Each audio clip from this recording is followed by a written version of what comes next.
Eh bien bonjour, on est toujours au salon des sports et du parasport avec Cédric Gosse, mon invité. Cédric Gosse qui est le président de la Fédération française de triathlon. Bonjour Cédric. Bonjour. Alors Cédric, vous êtes également le secrétaire général du CNOSF, le Comité national olympique et sportif français. Donc on va dire une double casquette, mais on va d'abord parler de triathlon parce que on peut le dire, le triathlon c'est un sport qui est à la mode, un sport en vogue, qui s'est énormément développé, on va dire ces 10-15 dernières années. Oui, c'est vrai, on connaît un très très beau développement dans nos clubs, sur nos organisations, avec une augmentation de nos licenciés entre 6 à 8%, avec parfois à date là par exemple nous sommes en avance quasiment de 10% sur nos licenciés. Donc une belle dynamique suite aux Jeux Olympiques et Paralympiques. Alors effectivement, on va revenir sur l'aspect sportif, purement sportif, mais le triathlon, c'est ce qui m'a impressionné, c'est le développement de la pratique grand public. Quand vous donnez des chiffres de licence, vous avez peut-être des références à me donner sur une dizaine, vingtaine d'années. J'ai l'impression quand même que ça s'est développé de manière exponentielle. Oui, alors moi je vais vous donner une référence qui m'a beaucoup marqué. Moi, je suis élu à la Fédération française de triathlon depuis 2001. Ouais, donc plus de 20 ans. Voilà, en 2001, il y a 16 000 licenciés. Nous sommes à 72 000. Oui, 16 000 à 72 000, c'est énorme, c'est plus que doublé, triplé, quadruplé, voilà, ça va quand même à une vitesse dingue. Et c'est un sport qui quand même, à la base, moi c'est ça qui m'impressionne, qui est quand même très difficile. À la base, on ne va pas dire que le Pékin moyen va se mettre au triathlon, quoi. C'est quand même une discipline qui est très exigeante. Oui, mais on a parfois une mauvaise image parce qu'en fait la pratique du triathlon et la pratique du sport est en train de se transformer. Le triathlon, en fait, ce sont les 3 sports les plus pratiqués par les Français. La natation, la course à pied ou la marche et le vélo. Et au triathlon, finalement, vous ne vous battez jamais contre l'autre. Vous prenez un départ et c'est un défi, un objectif personnel, un challenge, une expérience que vous allez vivre. Mais vous pouvez très bien faire du triathlon en nageant tranquillement, en faisant du vélo tranquillement et en courant à votre rythme. Et nous avons de plus en plus de pratiquants qui s'orientent dans cette forme de pratique qui est à la fois compétitive, mais qui est un vrai défi qu'on se fixe à soi-même et qui derrière amène une certaine philosophie de vie et hygiène de vie. Parce qu'en fait, vous pouvez tout à fait pratiquer le triathlon en vous entraînant que 3 fois dans la semaine. Une fois en natation, une fois en course à pied, une fois en vélo. Mais 3 fois, c'est déjà beaucoup. Oui, pour tout un chacun, c'est pas toujours évident de se dégager 3 fois du temps, parce qu'en plus c'est des disciplines d'endurance, donc il faut quand même travailler assez longtemps. Oui, mais le fait de vous programmer 3 entraînements par semaine, vous allez peut-être faire un peu plus attention à votre sommeil, vous allez faire un peu plus attention à ce que vous mangez. C'est clair, oui. Voilà, c'est pour ça que ça entraîne une forme d'hygiène de vie. Et puis c'est un sport nature, c'est un sport de liberté aussi. Vous pouvez être en club, mais vous pouvez pratiquer aussi en dehors des clubs. Beaucoup de pratiquants. Je vous parlais tout à l'heure des licenciés, mais nous avons 230 000 pratiquants non licenciés qui prennent une licence à la journée. 200. Ah oui, à la journée, c'est-à-dire pour faire quoi? Une compétition, c'est ça? Pour faire une compétition, oui.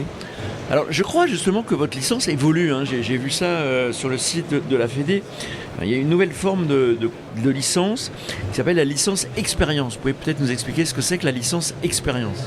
Alors la licence expérience, c'est cette licence d'une journée qui vous offre un titre de participation pour une épreuve. Vous pouvez tout faire, c'est-à-dire de la plus petite distance, le XS, 300 mètres de natation, 6 km. Pour moi c'est énorme déjà, 300 mètres de natation, déjà je suis pas sûr de les finir. Mais bon, après 600 mètres de... 6 km en vélo. 6 km de vélo, ça devrait aller. Et 2 km 5 à pied. Donc ça c'est vélo électrique, c'est pas autorisé encore. Ah non, pas encore.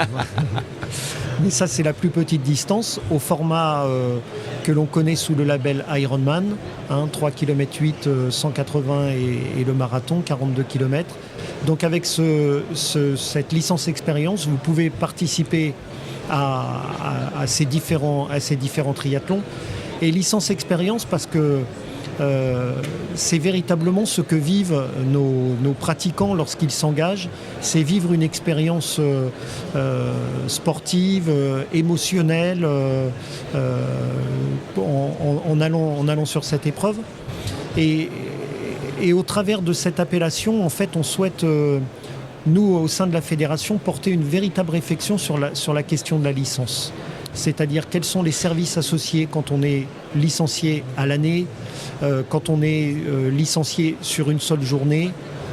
Donc répondre un petit peu plus aux attentes et aux besoins des pratiquants, parce que la pratique du sport est en train de se transformer profondément.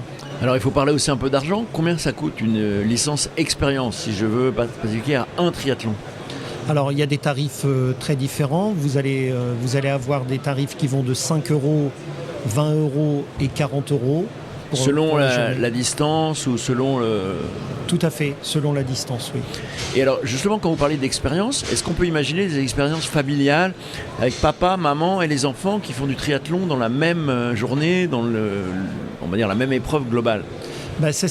C'est la réflexion dans laquelle nous sommes engagés. C'est-à-dire que cette expérience, on peut la faire tout seul, mais on peut la faire en relais, on pourrait la faire en famille.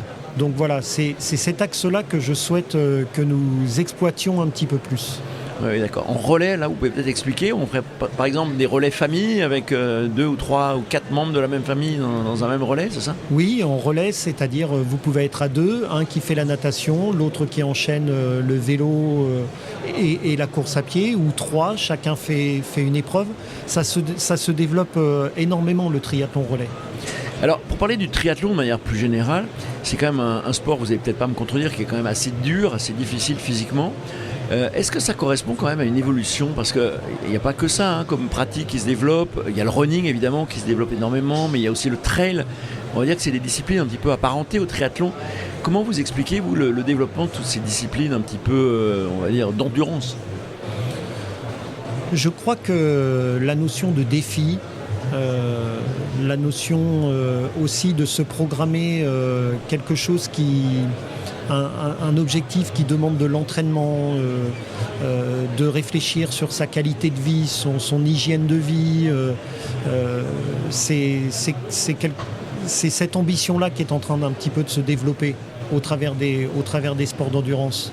C'est aussi de se projeter dans quelque chose un petit peu différent. On voit par exemple sur nos triathlons, et ça c'est véritablement nouveau, des morphologies que nous ne voyions pas avant. Avant, vous aviez sur les triathlons vraiment... oui, des gens très secs, quoi, je les imagine. Très longilines. Très longilines et très secs. Hein, un peu comme des athlètes de longue distance en running. Tout à fait. Et maintenant, même sur des labels Ironman, je parlais avec Yves Cordier, l'organisateur du triathlon de Nice, il me disait qu'il était très étonné de voir des personnes en surpoids qui viennent faire l'Ironman de Nice. Donc qui se lancent des nouveaux défis, des projets de vie aussi. Oui, non, c'est vrai que c'est intéressant de voir cet aspect-là. Alors, le triathlon, c'est aussi évidemment la haute compétition. C'est vrai que c'est comme ça que beaucoup l'ont découvert, avec des champions emblématiques. C'est vrai que la France est quand même très gâtée. Hein. On n'a pas oublié, évidemment, surtout pas vous, la médaille d'or de Cassandre Beaugrand l'année dernière, ici même, à Paris. Hein. C'était pas tout à fait ici, à la porte de Versailles, mais c'était pas très loin. Et c'est une chance incroyable quand même, d'avoir ces athlètes et ce niveau global quand même de l'équipe de France de triathlon. Oui, alors on va le dire avec beaucoup d'humilité mais aussi beaucoup de fierté. La France est leader mondial du triathlon grâce à nos athlètes olympiques et paralympiques. Et véritablement pour nous c'est une visibilité en termes de communication et vis-à-vis de nos partenaires et du grand public extrêmement importante. Mais on a des athlètes avec un niveau de performance tout à fait remarquable. Mais moi, j'ai pu, en tant que président, avoir la joie en tant que président de vivre cette médaille avec Cassandre Beaugrand, avec Léo Bergère et avec Alexis Anquincan, Jules Ripstein, nos paratriathlètes. Mais tout ça est un travail de longue haleine. C'est-à-dire que Moi, je remercie les directeurs techniques nationaux qui se sont succédés à la Fédération de triathlon. Le président, mon président précédent, Philippe Lescure, qui pendant longtemps ont permis de construire cette culture de la performance, parce que c'est véritablement ça, c'est-à-dire c'est comment est-ce qu'on travaille sur la création de cette culture de performance à tous les niveaux pour pouvoir permettre à un moment d'avoir le niveau olympique. Oui, donc c'est vraiment un travail réel qui a été fait de longue haleine, on va dire, pour développer ce très haut niveau, parce que c'est vrai qu'il n'y avait rien a priori qui allait conduire la France à devenir, comme vous le dites, et très justement, le pays numéro 1 du triathlon du haut niveau. C'est vrai que c'est quand même presque étonnant de se dire ça, parce qu'on n'est pas un pays d'endurance forcément. Non, mais cette culture de la performance, nous l'avons construite aussi avec nos clubs, en développant tout un programme lié à ce que l'on appelle l'école française de triathlon, c'est-à-dire nous avons structuré nos écoles de triathlon en clubs formateurs, donc avec un programme éducatif et un programme de détection, d'accompagnement aussi sur les publics cibles que nous avions identifiés. Donc ça, un vrai travail d'éducation et de structuration de notre pratique jeune. Et puis, des choix stratégiques et des choix assez forts sur cette culture de la performance, en faisant parfois des choix assez compliqué. Moi, j'ai le souvenir que... De manière radicale de voir le... Oui, de manière assez radicale, ce qui parfois peut être un petit peu dur pour nos athlètes. Mais en fait, c'était de se dire, le chemin de la performance, c'est pas faire 8e ou 9e au championnat d'Europe ou au championnat du monde. C'est être dans les 5 premiers. Et si potentiellement nous n'avions pas la capacité d'être dans les 5 premiers, on préférait n'envoyer personne que d'envoyer quelqu'un, parce que c'était des messages assez forts à dire à nos athlètes. Pour être au niveau, il faut que vous ayez le potentiel d'être dans les 5. Quoi. Oui, c'est assez intéressant parce que, je ne sais pas si ça vous a inspiré, mais c'est vrai qu'on peut penser à la Fédération française de natation, qui est donc une des disciplines du triathlon, mais qui a eu on va dire une attitude assez similaire, avec vraiment une politique très élitiste et des minima excessivement élevés. Oui, alors évidemment, forcément, l'expertise dans d'autres fédérations nous a servi. On a consulté, on a regardé ce qui se faisait. On a aussi développé tout le pôle scientifique autour de nos équipes de France. On a développé l'observation et l'enregistrement de nombreuses datas, c'est-à-dire notre capacité à savoir, lorsque nous identifions un jeune, où il se situait, comment il se situait par rapport à la concurrence étrangère. Je vous donne un exemple. On savait très exactement, les frères Brownlee, on connaît leur trajectoire. Voilà, c'est-à-dire on savait qu'à tel âge... Ils ont aussi dominé le triathlon. Pour ceux qui ne les connaissent pas, c'est vraiment deux frères qui ont dominé le plus haut niveau mondial. Champion olympique.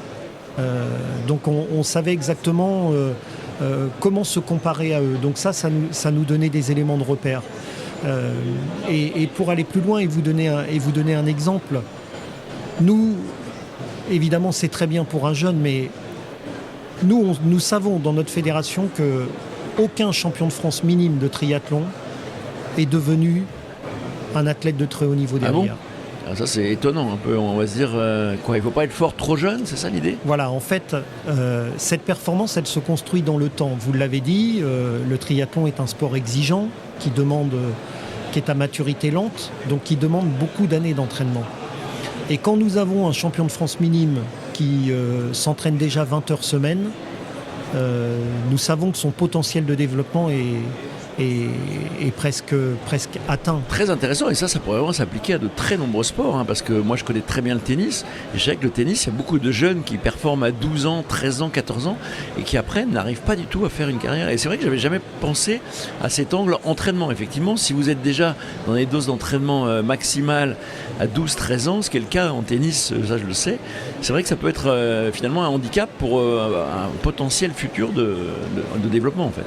Oui, ce qui veut pas dire qu'on ne s'intéresse pas aux champions de France minimes. Non, j'ai bien compris. Mais on émet quelques signaux d'alerte si ce champion de France minime est déjà à 20 heures d'entraînement. C'est-à-dire que les liens que notre direction technique nationale fait avec les parents et l'entraîneur pose un diagnostic en disant « Oula, attention, oui, certes, on a un titre de champion de France minime, mais le potentiel derrière et le risque de blessure est beaucoup plus important que, j'allais dire, ce jeune qui est 9e des championnats de France, mais qui s'entraîne 6-7 heures. » Vous voyez, le potentiel n'est pas du tout, du tout pareil, quoi. Et puis il y a aussi le développement physique qui est aussi un élément. Bien on sûr. le voit notamment en football. C'est vrai qu'il y a des jeunes de 13-14 ans qui ont déjà une maturité d'adulte quasiment. Écoutez Cédric, c'est hyper intéressant de parler de tout ça. J'avais envie aussi de parler de votre action au sein du Comité national olympique et sportif français, mais on va peut-être pas avoir le temps aujourd'hui. Peut-être on fera ça un autre jour. On est là pour 3 jours. En plus, on est voisins quasiment de stand. En tout cas, je vous remercie beaucoup d'avoir parlé de triathlon parce que c'est vraiment un des sports en vogue en France aujourd'hui et c'est très agréable de vous écouter parler de ce sport. Merci beaucoup Cédric Gosse. Merci à vous. Merci.